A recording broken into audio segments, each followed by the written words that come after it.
So today we're going to be talking about the managing complex emotions in a complex world, looking at utilizing how we're going to address it through self-care to manage that anxiety and stress, and specifically giving some tips that are related to the workplace.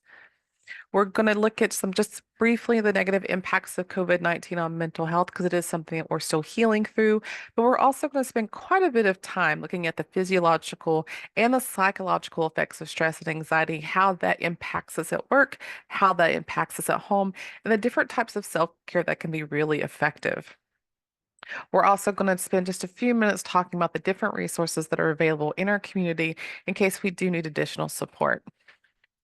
So one of the things that we always like to talk about is COVID-19, just because we're still experiencing some of it, we're still moving through it, but just to give people an awareness of the fact that we did see an increase in anxiety and depressive symptoms with people who were experiencing COVID-19. We know that if you had pre-existing symptoms, that some people who experienced COVID-19 also had more severe presentation of symptoms.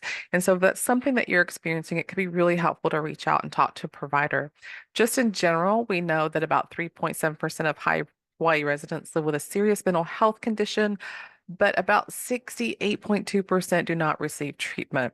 And so it's important to keep in mind because we know that people are looking for services and we know that there are a lot of obstacles to care. And so that hopefully with these kinds of presentations, with a lot of discussion, we can help move through some of those obstacles that people will be more comfortable asking for help.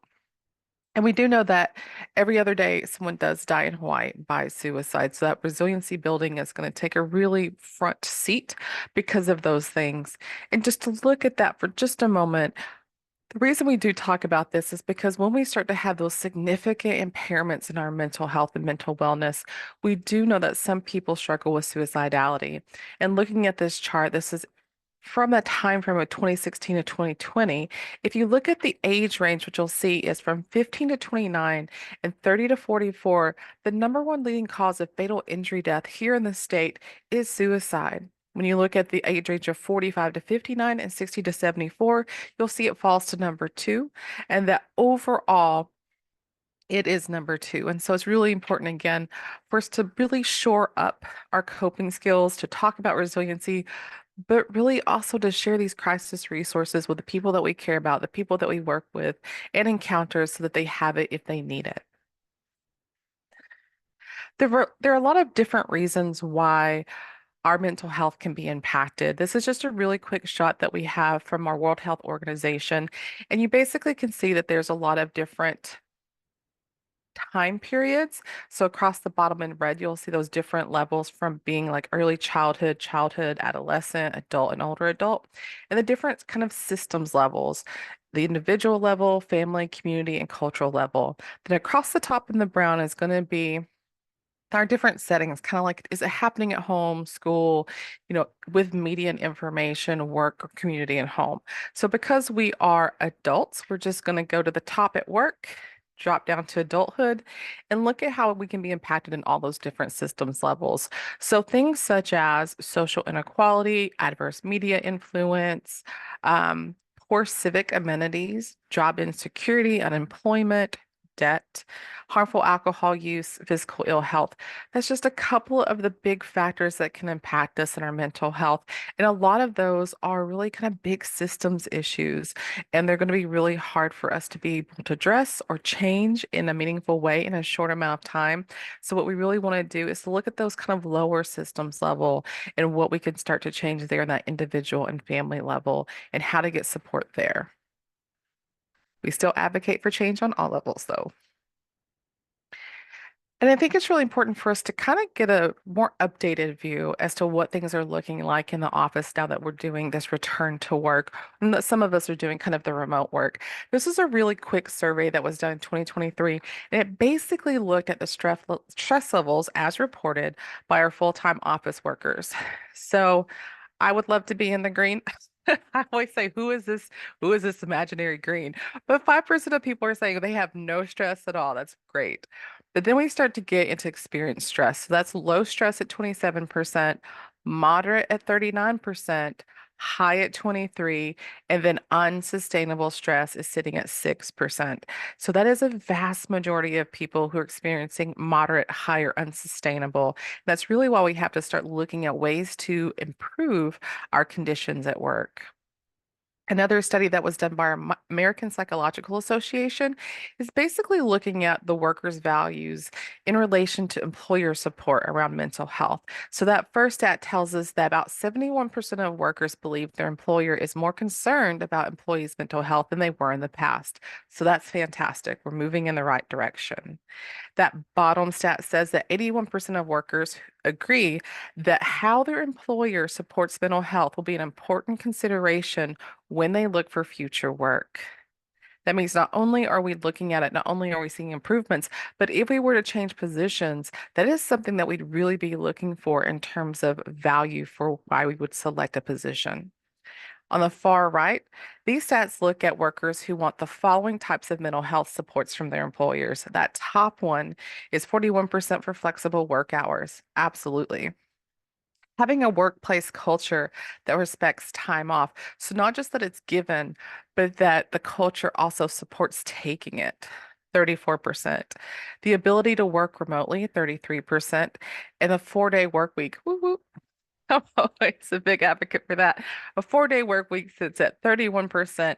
But these are all different ways that employers can start to kind of engage a conversation of what is reasonable and doable for the type of work that we provide and where can we make some changes to better support that mental health. Talking about anxiety and stress, I think it's important to start with what does that even look like? So I do think we're a little bit more familiar with those psychological symptoms. So we have things like excessive worry, agitation, restlessness, and it does impact our capacity to pay attention and concentrate. And the big one here is when we can't rest, we often have sleep problems. It's that we feel anxious during the day and stressed. And so at night, when we go to rest and restore, we just really have a hard time unplugging. And then the hallmark of anxiety is that we avoid the thing that makes us anxious. And so that gets a little complicated if the thing that's making us feel anxious is, for example, work. Because if we're avoiding those big projects, avoiding the things that have deadlines, you can see how that kind of turns into a cycle of I avoid the thing that's making me stressed, but then I feel stressed because I haven't done it and the deadline is looming. And then kind of round and round we go and the struggle continues.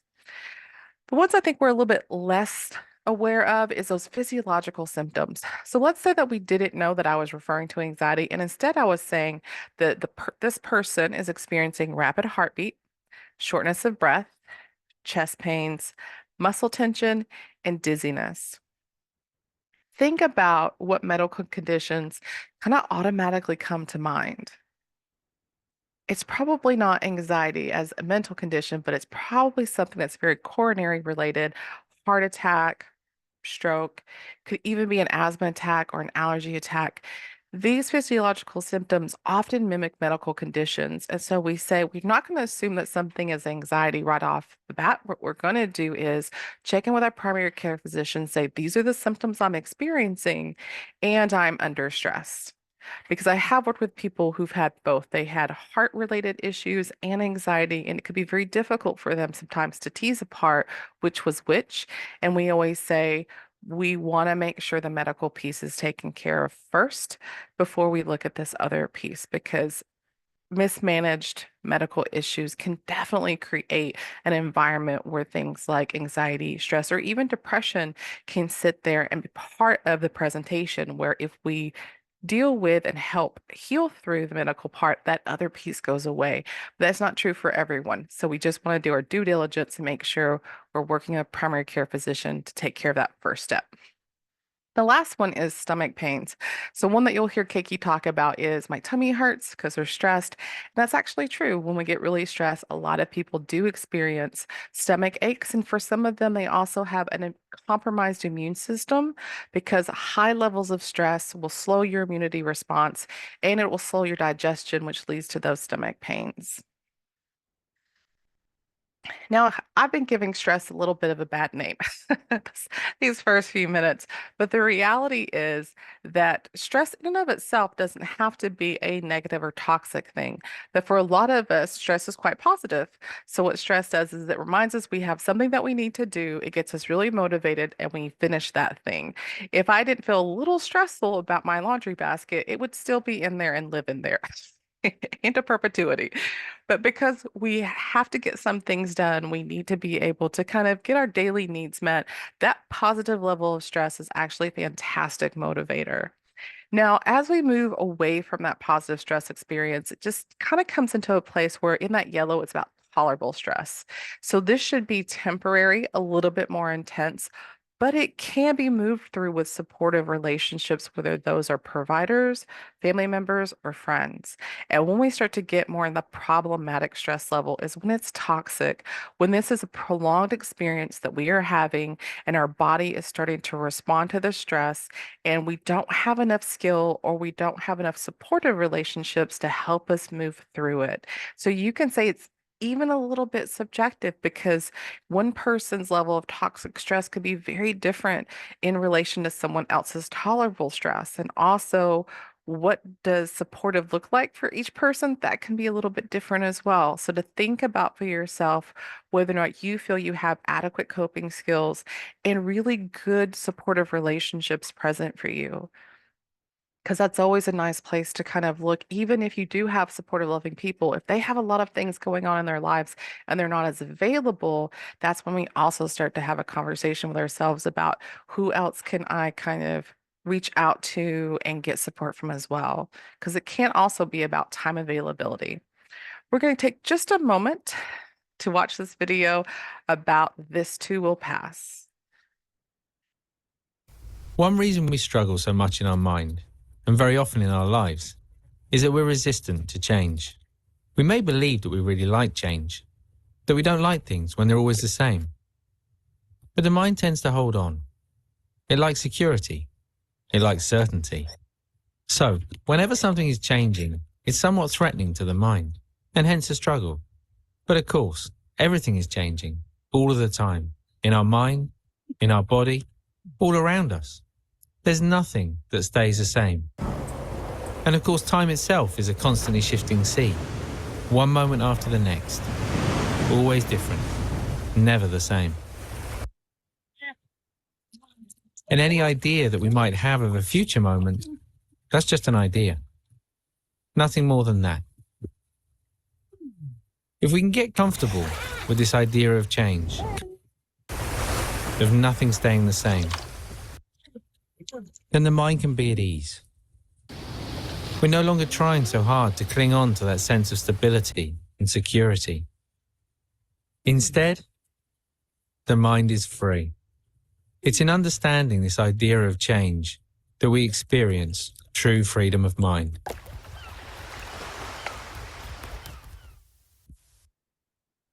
I think that the reason we really selected that video is because some of what happens when we get really anxious and stressed is our ability to be flexible, our ability to kind of embrace the fact that life always changes and we have to be adaptable, that decreases and we become a little bit more rigid and we want to control because the change starts to feel more anxiety provoking. And when you start to see yourself, and I think that's always a really great check-in, am I still flexible? Am I still able to adapt to these small changes in life or to sudden changes? Or am I starting to see that I'm rigid and I'm starting to go very black and white in terms of how I deal with things? Or trying to hold on to something that's already moving and changing in and of itself. So again, just a really great check-in with yourself. That's a really helpful one for me as well when I go, am I getting rigid around this? Because that indicates to me that I'm also feeling stressed around that thing as well. With that being said, and with all the things that we've been experiencing in our community, It's normal to have a response. It's normal to feel and have an emotion about things that occur in your life. But I think the big question I get is this normal, the way that I'm feeling, or should I be concerned? And when we ask that question of ourselves, if we're not in an active grief process, what we're looking for is that your mood is being dysregulated every day for at least 2 weeks, that you're doing things you normally love to do, but you're not experiencing the positive emotion from it. And that's the anhedonia. For some people, they may be having feelings or thoughts around suicide, and it's really important for them to reach out and get that support from a professional provider. Other people may see that their work or even school is being impacted negatively because, again, we have the attention concentration issue. You may feel like you're trying to get support, but when we add in people to the equation, it can feel even more stressful. And so we do have a tendency to want to socially withdraw and isolate. So is that happening for people? Are those day-to-days like exercising, eating well, are those still going well? Or are we skipping meals? Are we, a little bit more lethargic and not exercising? Are we skipping showers? Like, is the day-to-day being disrupted? And then again, the quality of our relationships. Do we find them still supportive? Or are we withdrawing from them? If you see that these things have been impacted, that you are withdrawing, and it's been happening every day for 2 weeks or more, it's important to say, maybe I'm not okay, and to check in with someone to talk about that. Now, you heard me say that being in an active grief process looks a little bit different because when really big things happen, like losing a loved one, we are going to have a disruption. There's no question about that. We are going to have days that are really hard where we struggle, and it might be every day for 2 weeks, and it wouldn't be something that would be clinical. It wouldn't be unusual. We would expect to see that. And so, really, at that point, just know that you're going through a healing process. Know that it's important to figure out how you want to cope, how you want to grieve, and how you want to get that support for yourself. But if you are in a grieving process, to find what really gives your life meaning, find what helps you heal through it, and then express and feel the emotions as you need to feel them in safe ways. As we move through the rest of the presentation, what we're going to be doing is using this framework. I'm a little nerdy. I like a framework, but I also think it kind of makes it easier. So if we think about the experience of stress and how we can respond to it in a scale of 0 to 100, it makes it a little bit easier to pick what's going to work for us. So in that scale of 0 to 100, I want you to think about 0 to 40 being low levels of stress. 40 to 60 is going to be moderate, and then 60 to 100 is going to be high. Now, at 0 to 40, you're just going to start to notice maybe I am feeling stressed. And this is where self-care is perfect. This is where doing good choices around diet, exercise, and self-care is going to have a lot of return. Now, in 40 to 60, you know that you're stressed, and some of those self-care pieces aren't going to be as effective, and you're noticing that there, especially as you get to 60. And here's where we have to start discussing coping skills. So, what do I really see as a difference between self-care and coping skills? I'd say it's the calming of the nervous system. Self-care is anything that you do that makes kind of you have a better positive outcome in your mood and in your day. Whereas coping skills is incredibly specific to, does this help calm my nervous system? Because now it's been activated because the stress has gotten so high. As we get to that 60 mark, we're going to want to think about using them. And as we move into the 60 to 100, we're going to be using really specific skills here. And these skills are meant to calm the nervous system as quickly as possible. And sometimes you'll hear these referred to as distress tolerance skills. How do I tolerate being distressed? And how do I help my body go back into rest and restore? So let's kind of work through those different areas. The first one we're going to talk about is that 0 to 40, and we said self-care is going to work really well here. And self-care could be any number of things. My number one is making sure that you're getting good quality sleep. Spend some time in nature. Try to unplug from your social media platforms whenever possible and lean into things that you're really good at. If you have hobbies, if you like to play sports, anytime that you're doing an active pursuit to build that positive emotion, your outcome will be stronger. Think also about rest and restore. You've heard me mention that a couple of times. I want you to think cozy and whatever that means to you, and to make sure that you do have a space somewhere in your home and even just a little bit of those elements at work so that when you feel stressed, you can utilize those different pieces. So this could be things like aromatherapy, cozy blankets, relaxing sounds, warm beverages. Clearly, we can't, some of us maybe, but clearly we can't all set up like a cozy station at work. But taking just a little bit of that and putting it into the work setting can be helpful. So, for example, warm beverages, having a coffee or a tea station where you can make yourself a nice warm cup of something when you're feeling overwhelmed. Taking care of something, maybe having, if you do have a window, a plant that you have at work that you can take care of and just take a break to go do that. Those basics are there too as well. Those nourishing meals, the exercise, um, even doing things that are a little bit like you might think of them as mental stimulation, but they're really about a place to vent out some of those feelings. And that could be journaling, taking kind of a little bit of a distraction away from the thoughts as well is a visualization exercise. That would be one of those. Imagine you're on the beach or you're in the mountain.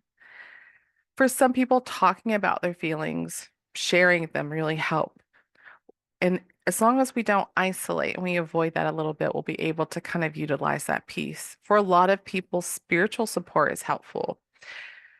If you're wanting to do gentle exercises or exercise in general, and you do have a hard time with consistency, maybe think about having a buddy who likes to do the activity. But it can really be anything. Do you like to garden? Find a gardening buddy. Do you have a hobby? Find a hobby buddy. Those different kinds of things kind of help keep you motivated and engaged when you're feeling a little bit lower on that energy. But if you happen to be blessed to be in the 0 to 40 range, this is actually a great time to learn those coping skills. The reason I say that is because when we have high levels of stress and we need a skill, it's incredibly difficult because of attention, concentration, and memory to learn a new skill. So, this is where we do our work when we're not stressed. We practice things like meditation and mindfulness and radical acceptance.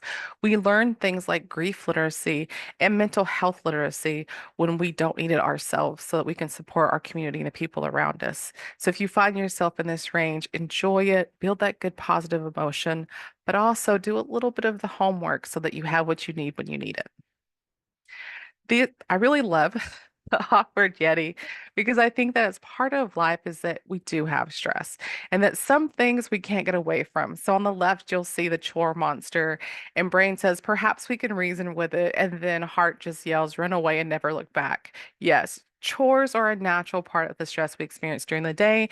And despite the fact that our hearts don't quite enjoy chores as much as we wish they did, some people do like them, I will say. But it's just a natural thing that we have to do. On the right, heart is talking and says, great news, I'm done working and I'm ready to live off the grid. We'll live off the land, grow our own pizza, forage for coffee, no government, no taxes. And brain says, no internet. And he goes, well, some grid is okay. And brain's like, okay. There are all those jokes, those reels that kind of run around, those TikToks of like, let's just get rid of everything and move into the woods and be a bog witch. There's this kind of jokes because we do have a natural tendency to be aware of the fact that unplugging, unwinding, getting back to nature can be restorative. But yeah, there's some cheeky cartoons around it that I think are pretty fun. I think if you have time to kind of work on those things and to kind of reevaluate and refocus for yourself, the one big thing that I would want to highlight for you is to think about self-love, self-compassion, because sometimes we do feel guilty. We do blame or shame ourselves around taking time or saying no, even when we feel overwhelmed. But when we start to do this practice of self-love, we start to understand that if I prioritize myself, I will be able to do things more in the long term than if I sacrifice, which means I'm going to burn out in the short term. We do have a Live Now, which is our Instagram page that gives those daily reminders of to spend a couple minutes for yourself if you're interested. So let's start to talk a little bit about that 40 to 60 range. So the 40 to 60 is our moderate range. And here's where we really want to utilize that resiliency. So we're going to learn, share, use our coping skills here. We're going to really focus still on our self-care. And we're going to start to do something that we call plan ahead. If I know I have a really big project coming up, then I need to plan ahead around it. Now, I may not be able to move the project, but I can move maybe a couple of the things around it. So, for example, if I know that I have that big project coming, what I might do is grocery shop early. I might bulk buy the things I need to take care of myself or my pets or my family members. I might move earlier my washing and laundry schedule so that's actually done. And that week where the project is due is a little bit more manageable. So you can see that planning ahead is incredibly helpful when you know what's coming in your schedule. Be careful and make sure that you're taking care of the body as much as you're taking care of the brain. Go see your primary care physician. Do those labs if you haven't done them recently. The body's constantly changing as well. We need to make sure that it's getting what it needs, engaging in that exercise, getting the fuel from the food that it eats, and that's taking care of us. But also that when we have a moment to take a break, that we don't fill it in, that we take the break and we don't skip it. And of course, always that we're connecting with our support system. But the last point here, which I think is incredibly important, is to remember that you're doing your best and that that's enough. I think sometimes we have this ideal of what good looks like, and I think that changes every day. So on a hard day, me doing my basics, that's good enough. On a really great day, me maybe practicing self-care and getting a little bit ahead of myself in terms of my schedule, that's good enough. It just looks so different every day, and to be aware of that and have self-compassion. You heard me talk a little bit about those environmental changes, and here's where we're going to talk a little bit about what that looks like in the office. So again, cozy, comfy. Now I have soft blankets and pillows here, and that's probably not appropriate for every workplace. But for some workplaces, having just a really small throw, because it can get chilly in those office settings, having a nice pillow because maybe, it helps brace your back a little bit more can happen and occur and still be considered appropriate. Having that again to your coffee station is nice. I love tea and I don't always have time to brew it or it's warm outside. I'm not into having hot tea on a hot day. So I found these cold brew packets where I can still have a nice ice to drink, throw a cold brew tea packet in and have tea for the day. So there are ways kind of around it if you're like, ooh, I don't know, it's summer. It's summer, Dr. G. I don't want a hot tea. That you can find things like cold brew. Bring in greenery. I love plants, and I know some people say I'm just not a green thumb. But if you do happen to have windows, finding a plant that's easy care, that fits your watering style, and that you just, you like to take care of it because it's really easy to do is great. If you happen to be an avid gardener, have a great big window, you can kind of be as creative as you want to with that. But my secret to all of it is that in the midst of all my beautiful green plants are a kind of a couple of not real ones. So when mine start to look a little sparse, a little scraggly, and I have to like cut and reroot and start them again, I do have a couple of fake plants hidden amongst them so that it always looks a little bit lusher than it really is to tide it over. But fake greenery can work as well. So we're thinking here about indulgence over extravagance. So we don't want you to spend a lot of money because that would be stressful as well. But instead to think about tiny tweaks that you can make to your office so that you just feel more comfortable. You can do things like have a playlist of soft music. I love listening to lo-fi myself. Even having books. Do I have time to read just like non-work related books at work? No.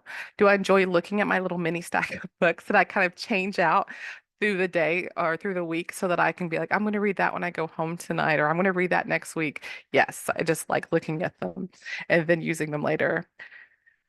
If you're able to, turning off the overhead and using different alternative lightings can be helpful. In my office, we are able to turn off our overhead and we use lamp lights. We have quite a few lamps in our office, and it just kind of softens the feel.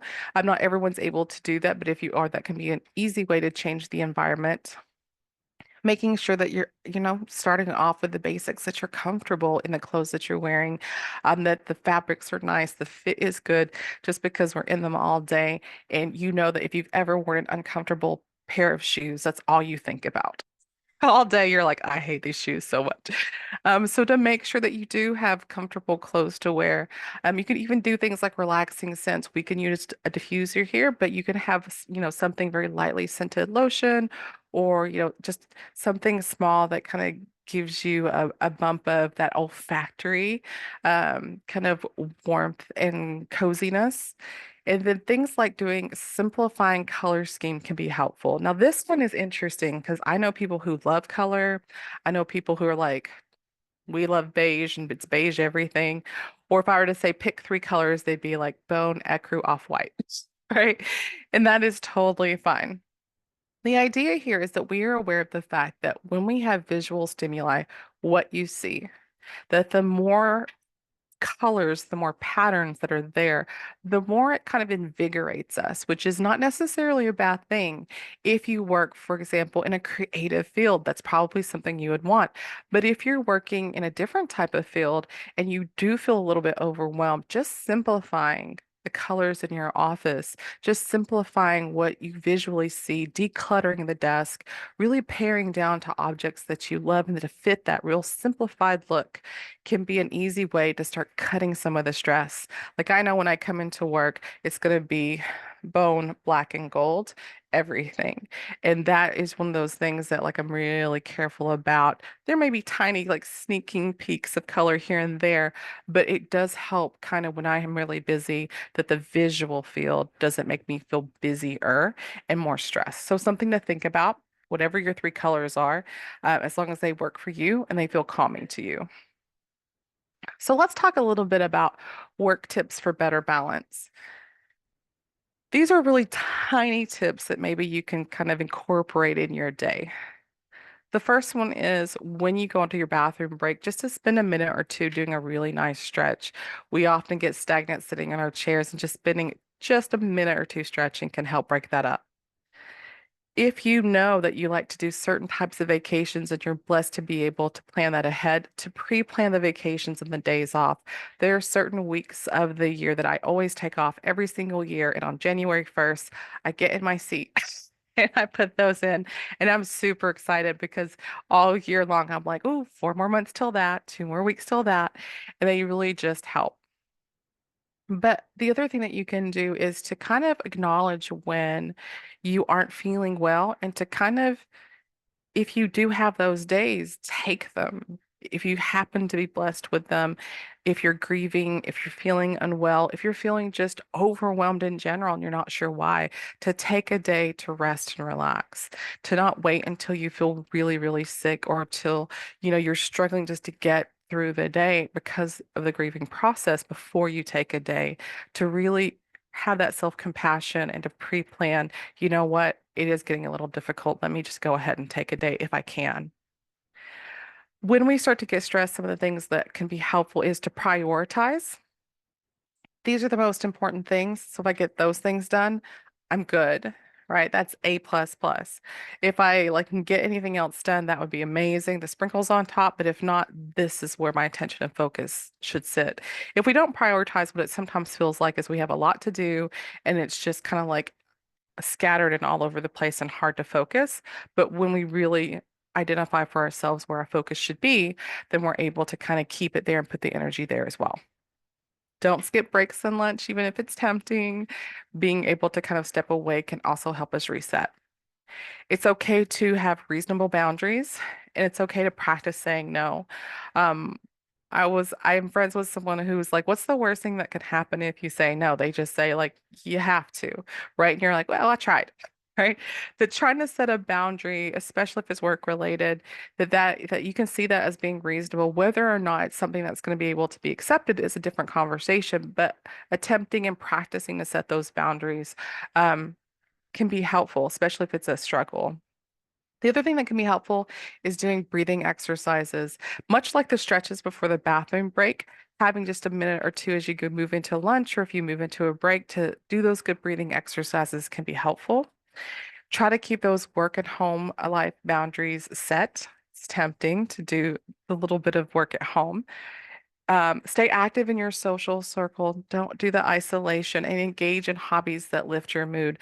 Now, I had someone tell me, and I've seen some research that alleges that we don't do hobbies as much as we used to, that we're so busy that the one thing that we start to get rid of are the things that bring us joy, which is our hobbies, the things that make us feel like we do have a little bit of power in life to practice and gain these skills. And so I would say if you're one of those people attending today that's like, I don't think I have a hobby, to think about things that you've done in the past that have brought you joy, or even the things that you're intrigued by that you haven't gotten into, and to think about a little bit of a baby step in that direction to try it out.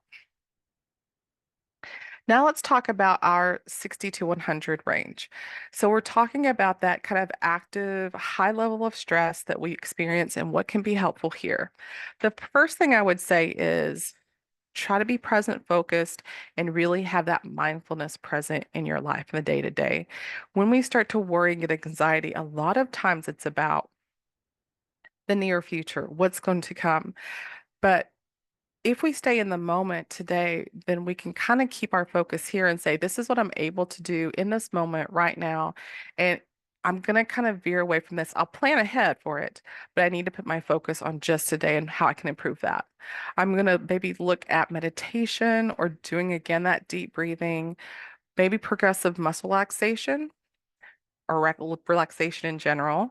Could do autogenic training. I could practice grounding, and grounding can be as quick as just asking yourself, what are four things I see, three things I hear, two things I feel, and one thing I smell? It doesn't matter which sense you choose. I will say visual is easiest, so make that your highest number. But when we ground, it just reminds us like, okay, this is where I'm at. My senses are fully engaged, and I'm not thinking and worrying about what isn't happening yet, or, maybe getting overwhelmed by thinking about the stressful things to come. You can also use aromatherapy. The only one I'd kind of warn about here is that if you're wanting to get more into aromatherapy, but you're not familiar with it, that you do take time to meet with someone who is well experienced, because certain oils can't be around pets, certain ones can't be diffused, and certain ones aren't safe for children, and other ones aren't safe to be put directly onto the skin. So with that being said, there's a wonderful plethora of very safe oils that can be used in any and all of those examples I just gave, but there are some that are not safe. So work with someone who's really well versed to select and help you select what you're looking for that works for your lifestyle. You heard me talk about these different aspects, and I would say that when we look at mindfulness, the one skill I would pull out of this and really focus on is the radical acceptance. So, radical acceptance, you'll hear me talk about if you've been to any of my trainings quite frequently, because I think it's a skill that is just so fantastic, but really requires a daily practice. On the surface of radical acceptance is the idea that in any given situation, part of that situation is completely out of my control and nothing I do will change it. And then there's another part of that situation that is within my control. So I'm going to give you a really easy example. I've been planning for a picnic. I put a lot of time, energy, and positive emotion into this thing that I've been looking forward to. And I have my basket with my sandwiches ready. I walk out the door and it is pouring rain. Now, in that example, what is outside of my control is the weather. There's nothing I can do about the fact that it's raining. The only thing that I can do about it is my response to it. So I can decide to reschedule. I can decide to have an indoor picnic and enjoy my sandwiches with maybe like the TV playing an outdoor scene. Or I can become upset and say my whole day is ruined and then just dump the sandwiches and be like, that's it. I tried. Is it okay to have negative feelings about the outcome of my day? Absolutely. The question here in radical acceptance is how long you're going to have it for. How long are you going to kind of hold those hard feelings? Because what is inside of your control is the behavioral thing that you're choosing to do. So can you kind of recoup, be flexible, be adaptable, and change with the thing that's happening in your life? So you can see radical acceptance, while easy on the face of it when we talk about it, is quite hard to practice it because that example is very simple and life is not that simple. A lot of times, radical acceptance is about difficult leadership at work. It's about a painful part of your relationship. It's about loss sometimes. And when we start to try to apply radical acceptance to them, it does get harder because sometimes what we're accepting is something we don't like. That's out of our control that we have to say, but it has happened. And this is what I need to do to make myself feel better as I heal through that thing. The other one here that I would say is important is we love to multitask, and yet the research shows us over and over that very few of us are good at it, which I think is so strange. We love to multitask, we're just not very good at it. What we do find is that when you have split attention, I'm multitasking. I have three things that I'm working on. And so 33, 33, 33. If someone hands me something new, I now have to pull attention from either one of those things or a little bit from all of those things, which is harder to do and to evaluate than pulling my attention from one thing. That's why they say, whenever possible, do single task. We're going to spend just a moment learning a little bit about diaphragmatic breathing because you heard me mention that it can be so beneficial, but I want you to be able to walk away with a little bit of a skill. Now, when we talk about diaphragmatic breathing, it's really about pulling from the diaphragm. So if you place your hand on your stomach, your pinky will be right at that belly button level. If you place your hand on your upper chest, this is where we typically breathe from. It's short, there's less oxygen, but that's typically where all of us breathe when we're especially busy. But where we want to breathe from is that lower diaphragm. So I want you to take a deep breath in through your nose, hold it for as long as is comfortable, and then exhale. But try to move your diaphragm hand more than your upper chest hand. So in through the nose, out through the mouth. You ready? Inhale through the nose, moving the diaphragm hand. Hold for as long as is comfortable. Now exhale through the mouth. One more breath. In through the nose, moving the diaphragm hand more. Hold for as long as is comfortable. Now exhale through the mouth. That's a really simple diaphragmatic breathing exercise. You will find a lot of different breathing exercises. We have what we call square breathing. So we'll try that for just a moment. And what we're going to do is breathe in through the nose for 4 counts, hold it for 4 counts, then exhale through our mouths for 4 counts, holding for 4 counts. You ready? Getting in a comfortable seated position. Inhale through your nose. 1, 2, 3, 4. Hold it for 1, 2, 3, 4. Exhale through your mouth. 1, 2, 3, 4. Hold it for 1, 2, 3, 4. One more time.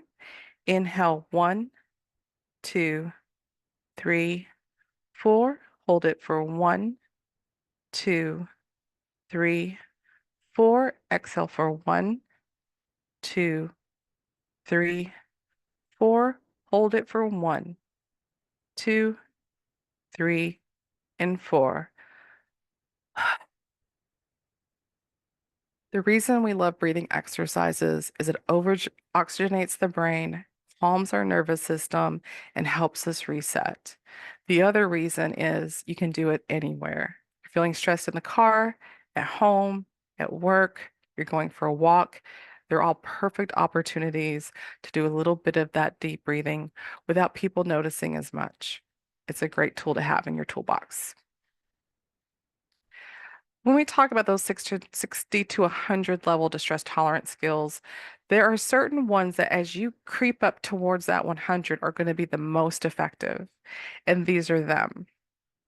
For people who have really high levels of energy when they get stressed, intense exercise will help you burn it off.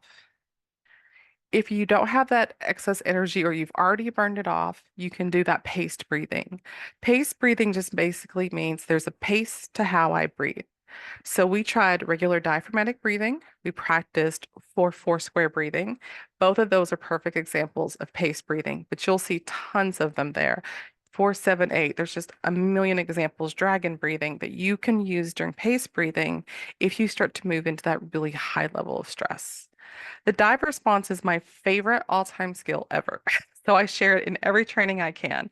And the reason I like to share it is I think there's this like misconception that when we get really stressed, the best thing to do is to talk about what's happening.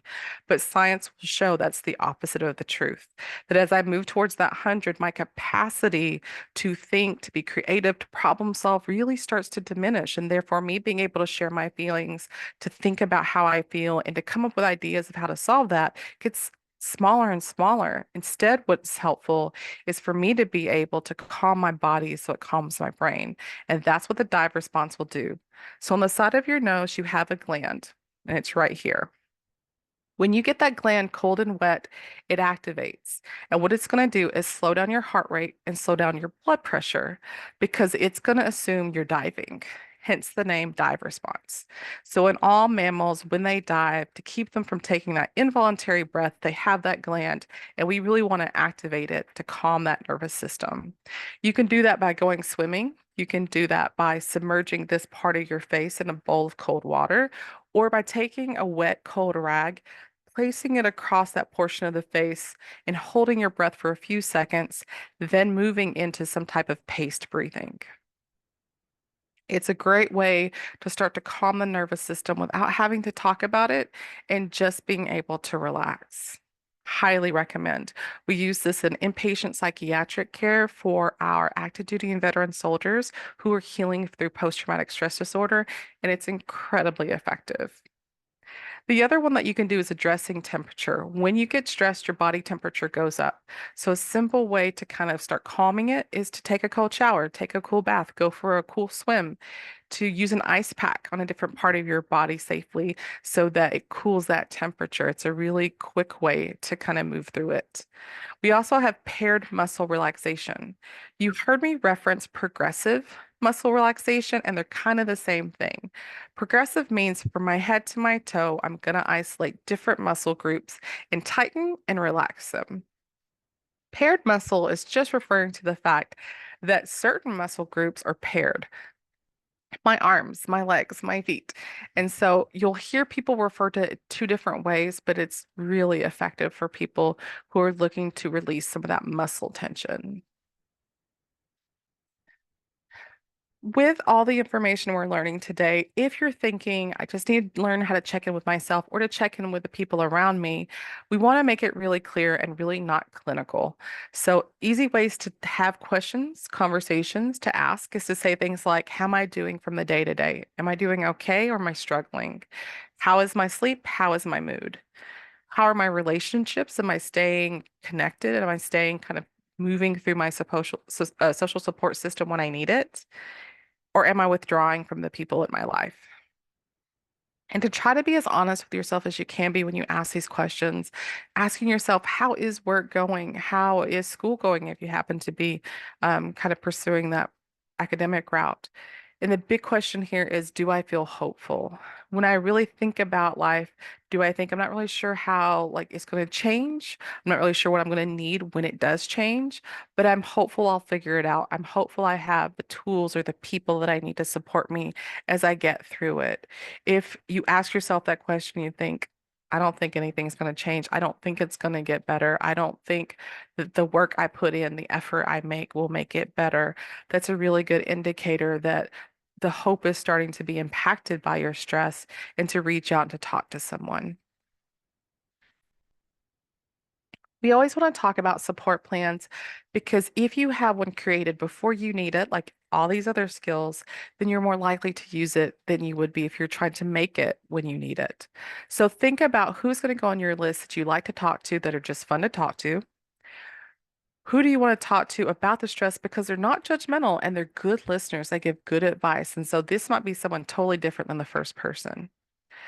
Know who your providers are and make sure that you've really reached out and talked to your different providers, especially if you haven't seen them for a while. We have a lot of providers who are transitioning, who are retiring, who are leaving the island, and we want to make sure that your providers are available and that if they're transitioning in any way, that you get a good referral and get on a list to be established in care. We also need to know that you have those crisis resources and that they're saved in your phone or easily accessible. Again, asking questions like, what gives your life meaning and what helps you feel better? Just a couple of crisis resources we want to highlight just in case you do encounter something that feels unsafe and you need to reach out and get support around it. We're including our child abuse reporting hotline, our child trafficking reporting hotline, the National Domestic Violence Hotline, and our local Domestic Violence Action Center number. And you will be getting a PDF of the slides. We want to include our CBTI. I mentioned sleep, and so this is a fantastic one if you want to track your sleep. And we'll also be sending you the crisis resources. So that top 988 number anywhere in the country, as long as you let them know where you're located when you call, they'll be able to connect you with those services that can support you if you're having a suicide or mental health crisis. Our Hawaii Cares line, our crisis text line for LGBTQ youth, our Trevor Helpline. You'll see our online screening. We do have one that's available for a lot of different things, including what we've been talking about today, which is depression, anxiety, stress. It's anonymous and it's available 24/7. And when you take it, they'll give you recommendations about where you fall and what the best next step can be. And then, of course, COVID Coach, which has got some of those mindfulness exercises that we were talking about, and they are for free. So that's a really nice thing to have and to download. If you're wanting to get just more information from our organization, Mental Health America of Hawaii, if you go to our website, and I'll be providing that in just a moment at mentalhealthhawaii.org, click on the Get Connected banner. You'll find handouts on things like diaphragmatic breathing, grounding. They're all available. So it can be a nice way to kind of expand your toolbox is finding different tools there. So you'll see there's our website listed, thementalhealthhawaii.org. And if you do have time, we really appreciate you going to that QR code up there for the survey. It gives us information on how things are going and what's available. Well, there's also a QR code to our screenings. I will drop just a regular link into the survey and include it in your post follow-up email so that those are easier routes that you'll have it. But I do want to point out that we have a warm line. So a lot of people are not as familiar with that resource, which basically means Monday through Friday, typically 9 to 4, you can call us if you're looking for a mental health resource. We don't provide direct services, but we can help find connections to those services. And so sometimes people are calling, they're saying, I'm looking for a therapist, but I don't know how to go about doing that. What do you recommend? Or I'm looking for assistance with housing. Who's the best person to call or the best organization to reach out to? And that's where we come in. We say, here's who to call and call us back if you have any difficulties. We're just here to support connecting you to different resources in our community. I know that's a lot of information, and so what I'm going to go ahead and do is stop sharing and give availability for people. If they have questions or concerns they want to have answered, please feel free to drop that into the chat so we can go ahead and do that. I will also make sure to put my email in because sometimes we have questions, but we don't want to ask them in a public arena. So please feel free to email me if you do have those questions. And I'm going to go ahead and stop our recording so that if you do have questions, we can do that in a private way. But thank you so much for letting me record. I'll go ahead and stop.